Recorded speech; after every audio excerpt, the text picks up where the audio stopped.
శ్రీకృష్ణుడి లీలా విశేషాలు, లీలా విన్యాసాలు అనంతాలు. గోపికలతోనే కాదు, తన భక్తులతోనూ ఆడిన దాగుడుమూతలు మధురాతి మధురాలు. ఆ స్వామి కొలువైన ప్రతి మందిరం మహిమల బృందావనమే. ఆ స్వామి నిలిచిన ప్రతి ప్రదేశం గోకులమే, గోవర్ధనమే. అలాంటి ఆ స్వామి జుగల్ కిషోర్గా పూజలు అందుకుంటున్న ఆలయం మధ్యప్రదేశ్లోని పన్నాలో కనిపిస్తుంది. అనేక విశేషాలకు వేదికగా నిలిచిన శ్రీ జుగల్ కిషోర్ ఆలయం ఈ వారం దివ్యక్షేత్రం.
మధ్యప్రదేశ్ దైవం ముచ్చటపడి గీసిన మనోహర చిత్రం.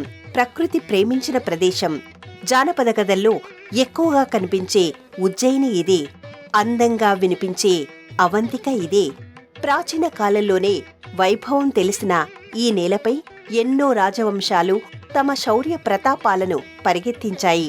వారు నిర్మించిన కోటలు, కోటలను తలపించే ఆలయాలతో ఈ నేల మరింత విశిష్టతను సంతరించుకుంది.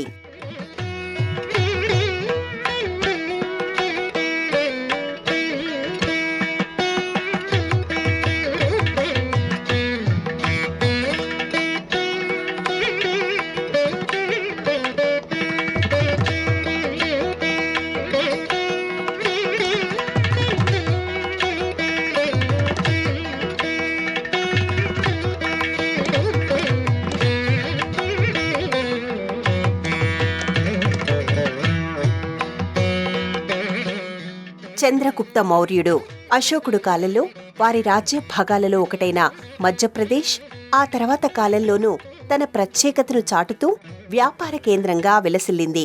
ఇక్కడి నిర్మాణాలను పరిశీలిస్తే అలనాటి రాజులు ప్రకృతి ప్రేమికులు అనే విషయం అర్థమవుతుంది. అలాగే కళాకారులు అనే విషయం స్పష్టమవుతుంది. వ్యాపార సంబంధమైన విషయాలకు ఎంతటి ప్రాధాన్యతను ఇచ్చారో ఆధ్యాత్మికపరమైన అంశాలకు అంతే ప్రాముఖ్యతను ఇచ్చారనే విషయం బోధపడుతుంది. ఖజురహో ఆలయాలు, ఉజ్జయిని మహాకాళేశ్వరుడు, భోజ్పూర్ శివాలయం, ఓర్చా ఆలయ సముదాయం, గ్వాలియర్లోని తేలీ ఆలయం మధ్యప్రదేశ్ ఆధ్యాత్మిక సంపదకు కొలమానంగా నిలుస్తాయి. బుందేలా రాజుల కాలంలో ఈ ప్రాంతం మరింత ఉన్నతమైన స్థాయిని దక్కించుకోగలిగింది. అలాంటి మధ్యప్రదేశ్కి మరిన్ని విశేషాలను జోడించే ప్రదేశంగా పన్నా కనిపిస్తుంది. పన్నా జిల్లా కేంద్రం ఎన్నో విశేషాలకు, మరెన్నో ప్రత్యేకతలకు నిలయంగా ఈ నగరం కనిపిస్తుంది. పన్నా అనగానే అందరికీ గుర్తుకొచ్చేది వజ్రాల గనులు. వజ్రాల గనులను కలిగిన అరుదైన ప్రదేశంగా ఈ నగరానికి పేరు ఉంది. అలాంటి పన్నా నగరంలో శ్రీ జుగల్ కిషోర్ ఆలయం వెలుగొందుతోంది. ఒకవైపున వజ్రాల గనులు, మరోవైపున వజ్రాల కాంతులను తన కళ్లలో నింపుకున్న కృష్ణుడు ఈ నగరానికి మరింత శోభను చేకూర్చినట్టుగా అనిపిస్తుంది.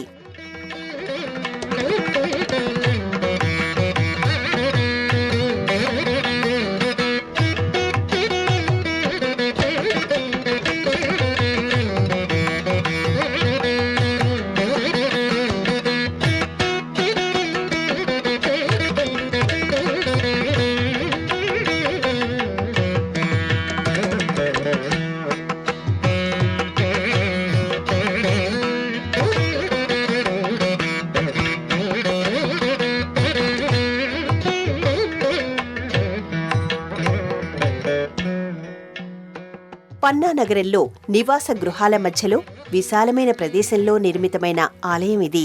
రాధాకృష్ణులు కొలువైన ఈ మందిరం స్తంభాలతో కూడిన చిన్నపాటి మందిరాలతో, గుమ్మటాల ఆకృతితో కూడిన శిఖరాలతో మొఘల్ నిర్మాణ శైలిని కలుపుకొని కనిపిస్తుంది. అందంగా తీర్చిదిద్దిన ఈ మందిరం పొడవైన ప్రాకారాల మధ్యలో ఆవిష్కృతమై గత కాలం నాటి ఘనతను కనుల ముందు ఉంచుతుంది. విశాలమైన ప్రదక్షిణా మార్గం కలిగిన ఈ మందిరం ప్రశాంతత పరంగా మనసు దోచుకుంటుంది. ఈ పాలరాతి మందిరాన్ని బయట నుంచి చూస్తే ఒక ప్యాలెస్ ను తలపిస్తుంది. వర్ణరంజితమైన నగిషీలు, అలంకారాలు ఇవన్నీ కూడా రాజమందిరాన్నే గుర్తు చేస్తూ ఉంటాయి.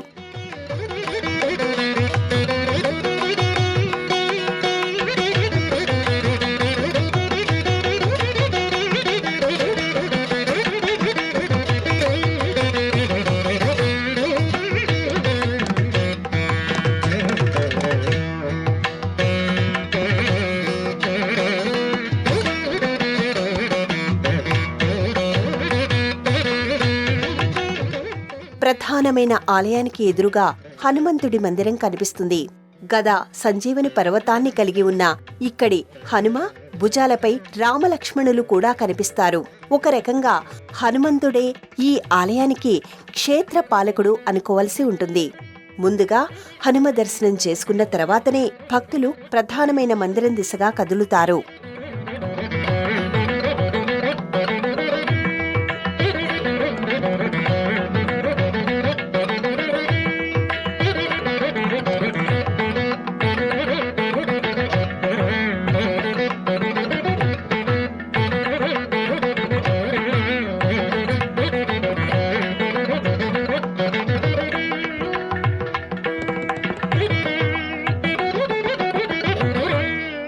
దీర్ఘచతురస్రాకారంలో తీర్చిదిద్దబడిన ఈ ఆలయం అన్ని వైపుల నుంచి చాలా ఆకర్షణీయంగా కనిపిస్తూ ఉంటుంది. ఇది రాధాకృష్ణుల ఆలయమా, అంతఃపురమా అనే సందేహం కలుగుతుంది. నాట్య మండపం, భోగ్ మండపం, గర్భాలయంగా ఈ మందిర నిర్మాణం జరిగింది. భక్తులు లోపలికి రావడానికి, తిరిగి బయటికి వెళ్లడానికి వీలుగా విశాలమైన ముఖద్వారాన్ని కలిగి ఉంటుంది. నాట్య మందిరం నుంచే భక్తులు స్వామివారి దర్శనం చేసుకుంటూ ఉంటారు. నాట్య మంటపంలోని గోడలపై రాధాకృష్ణులకు సంబంధించిన అనేక చిత్రాలు కనువిందు చేస్తూ ఉంటాయి.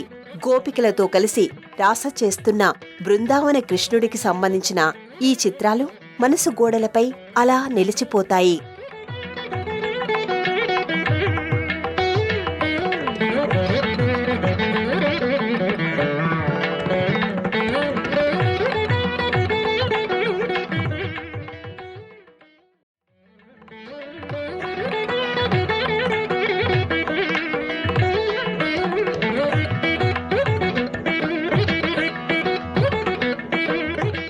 గర్భాలయంలో స్వామివారి వేణువు పలికిస్తూ ఉండగా ఆయన సరసన రాధాదేవి నిలిచి కనిపిస్తుంది.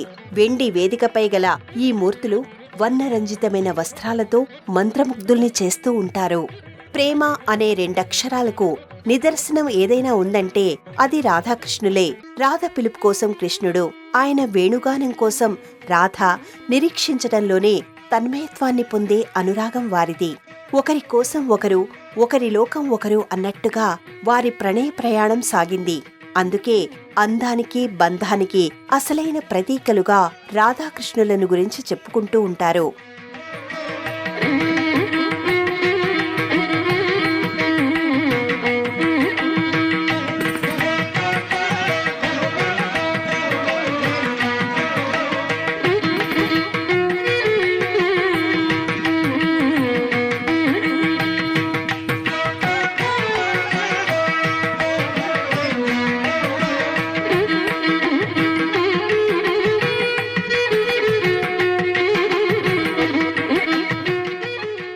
వృషభాను మహారాజుకు యమునలో కొట్టుకొస్తున్న కమలంలో రాధ దొరికిందని చెబుతారు. అయితే ఎన్ని రోజులైనా ఆ పాప కనులు తెరిచి చూడకపోవడంతో ఆయన ఆందోళన చెందుతాడు.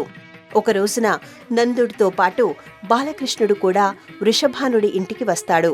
కృష్ణుడి మాట వినగానే రాధ కనులు తెరిచిందని, మొదటిగా ఆమె ఆయననే చూసిందని అంటారు.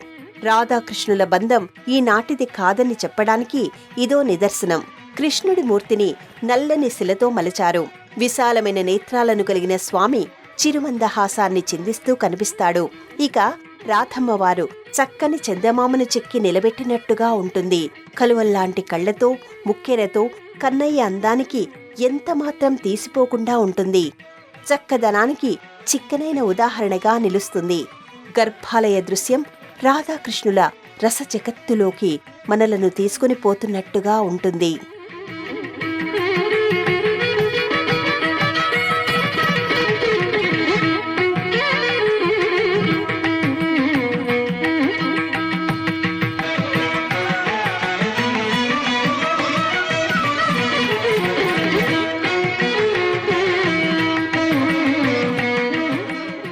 పన్నా ప్రాంతాన్ని బుందేల్ఖండ్ రాజులు పరిపాలించారు. తమ పాలనా కాలంలో ఆధ్యాత్మిక వైభవానికి వాళ్లు ఎంతో కృషి చేశారు. అందుకు నిదర్శనంగా బుందేలా రాజుల కాలానికి చెందిన మందిరాలు కనిపిస్తాయి. బుందేలా రాజులు ఆలయాలను కూడా ప్యాలెస్ల మాదిరిగా, కోటల మాదిరిగా నిర్మిస్తూ నిర్మాణపరంగా తమకి గల ప్రత్యేకతను చాటుకున్నారు. ఆ వరుసలో జుగల్ కిషోర్ మందిరం కూడా రాజభవన లక్షణాలను కలుపుకొని కనిపిస్తుంది.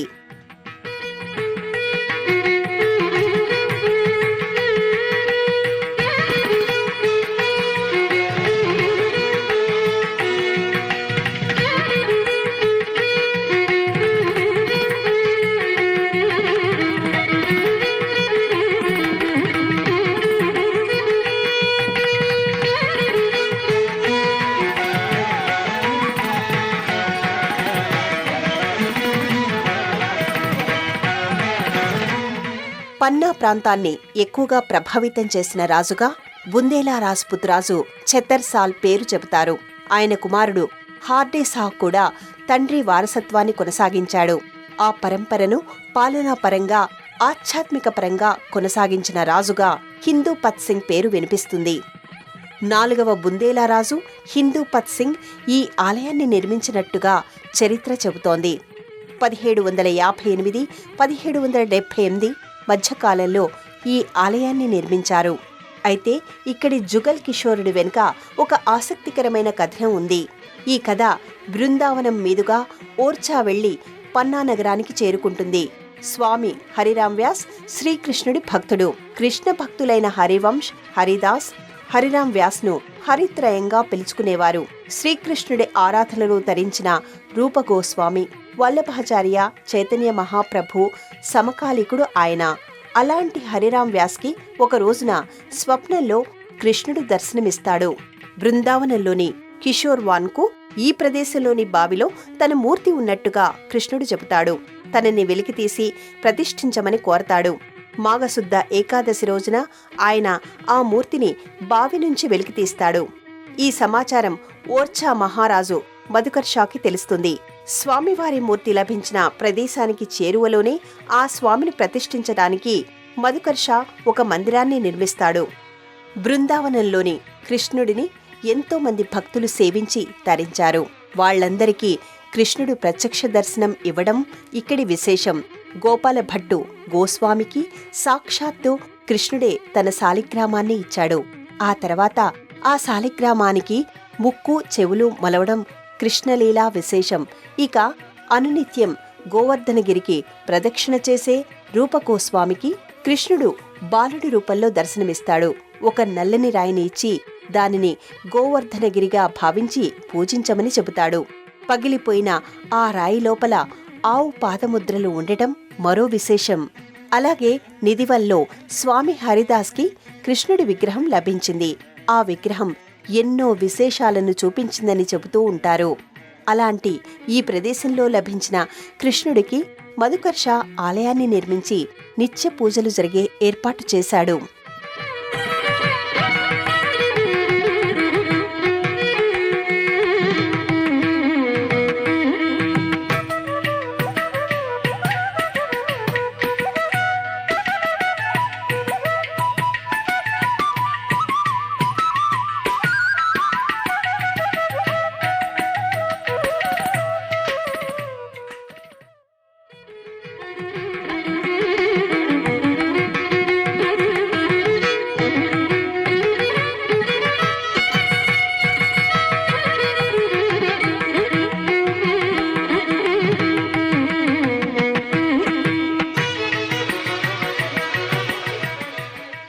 రుద్రప్రతాప్ బుందేలా ఈ నేలపై తన జెండాను ఎగురవేశాడు. ఆయనే ఓర్ఛా నగర నిర్మాణానికి శ్రీకారం చుట్టాడు. ఆ తర్వాత కాలంలో ఈ ప్రాంతం భారతీచంద్ ఏలుబడిలో కొనసాగింది. ఆ తర్వాత పాలనాపరమైన పగ్గాలు భారతీచంద్ సోదరుడైన మధుకర్ షా చేతికి చిక్కాయి. మధుకర్ షా ఓర్ఛాను 1554 నుంచి 1592 వరకు పరిపాలించాడు. మహావీరుడు, యోధుడు అయిన మధుకర్ షా కృష్ణుడి భక్తుడు కావడం విశేషం. అయితే మొఘల్ రాజుల దండయాత్రల సమయంలో ఈ మూర్తిని రక్షించుకోవాల్సిన అవసరం ఏర్పడుతుంది. దాంతో అత్యంత రహస్యంగా ఇక్కడి మూర్తిని ఓర్ఛా రాజ్యానికి తరలించారు. అక్కడి నుంచి పన్నా ప్రాంతానికి తీసుకొచ్చి ప్రతిష్ఠించారు. అప్పటి నుంచి ఇక్కడి కృష్ణుడికి పూజాభిషేకాలు నిర్వహిస్తున్నారు. బృందావనం నుంచి రాధాకృష్ణులు తరలిరావడం తమ అదృష్టంగా ఇక్కడి ప్రజలు భావిస్తూ ఉంటారు. జుగల్ కిషోర్ ఆలయంలోని కృష్ణుడు స్వయంభూమూర్తిగా భావిస్తారు. బృందావనంలో గుప్తంగా ఉన్న స్వామి ఆ తర్వాత వెలుగు చూడడం, ఓర్ఛా మీదుగా పన్నా రావడం తమని ఉద్ధరించడం కోసమేనని ఇక్కడి వారు భావిస్తూ ఉంటారు. అత్యంత భక్తి శ్రద్ధలతో ఆ స్వామిని పూజిస్తూ ఉంటారు.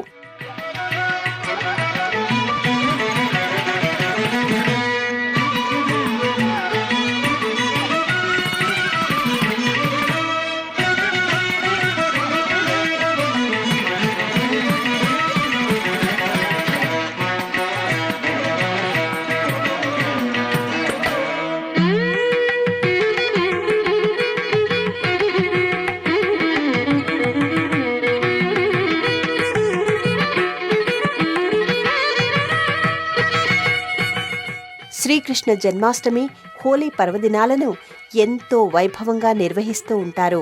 ఆ సమయంలో ఈ ఆలయానికి విపరీతమైన భక్తుల తాకిడి ఉంటుంది. అనునిత్యం ఇక్కడి స్వామివారికి ఉదయం 5:30 8 గంటలకు, మధ్యాహ్నం 12 గంటలకు, రాత్రి 7 గంటలకు, 10 గంటలకు ఆరతులు సమర్పిస్తారు. రాత్రి 10 గంటలకు జరిగే ఆరతిలో దాదాపు గ్రామస్తులంతా పాల్గొంటారు. రాధాకృష్ణులకు జరగవలసిన పూజలు, సేవలు జరుగుతూనే ఉంటాయి. అయితే మధ్యాహ్నం 12 గంటల నుంచి 3 గంటల వరకు, రాత్రి 7 గంటల నుంచి 10 గంటల వరకు మాత్రమే దర్శనానికి వదులుతారు. ఇదే ఇక్కడి విశేషం. అమావాస్య, పౌర్ణమి రోజుల్లోనూ రాధాకృష్ణులకు జరిగే ప్రత్యేక అలంకారం ఉంటుంది. ప్రత్యేకమైన పూజలు, సేవలు నిర్వహిస్తారు. వైష్ణవ సంబంధమైన అన్ని పర్వదినాల్లోనూ భక్తుల సంఖ్య భారీగానే కనిపిస్తూ ఉంటుంది. ఇక్కడి కృష్ణుడి లీలా విశేషాలను గురించి భక్తులు కథలుగా చెప్పుకుంటూ ఉంటారు. ఆయన అల్లరిలో, ఆటల్లో తాము భాగం కావాలని కోరుకుంటారు.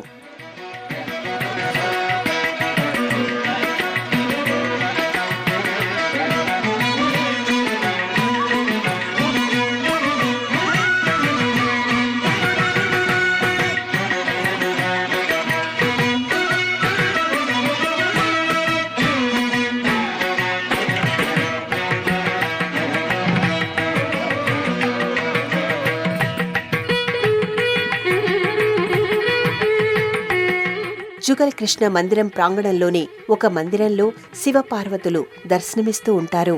మరో మందిరంలో సంతోషిమాత కొలువై ఉంటుంది. ఇటు చరిత్ర, అటు ఆధ్యాత్మికత పెనవేసుకున్న ఈ మందిరం ప్రతి మనసును తన మాదిరిగా మార్చేస్తుంది. బృందావనంలో వెలుగు చూసిన కృష్ణుడు, ఓర్ఛా మీదుగా తరలించబడిన కృష్ణుడు పన్నా ప్రాంతాన్ని పావనం చేస్తున్నాడు. ఆయన నామం మధురం, రూపం మోహనం, వేణుగానం సమ్మోహనం. అలాంటి ఆ వెన్నెలరాయుడు రాధమ్మతో కలిసి ఇక్కడి రసమయ జగత్తులో విహరిస్తున్నాడు. తన పాదాలను ఆశ్రయించిన వారిని తరింపచేస్తున్నాడు. జుగల్ కిషోరుడి దర్శనం మనసు పాత్రలో మౌనంగా దాచుకునే ఒక మధురమైన జ్ఞాపకం.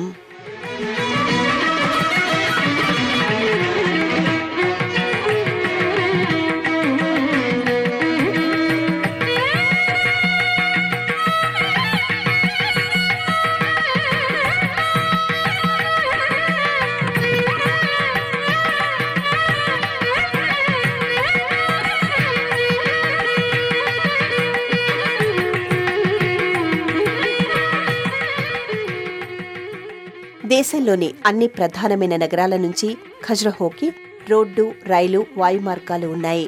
ఖజ్రహో నుంచి 40 కిలోమీటర్ల దూరంలో ఉన్న పన్నా చేరుకోవడానికి బస్సులు, స్థానిక వాహనాలు అందుబాటులో ఉంటాయి.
ఈ కార్యక్రమాన్ని తిరిగి చూడాలనుకుంటే www.youtube.com/@ETV Life Spiritual లో చూడవచ్చు.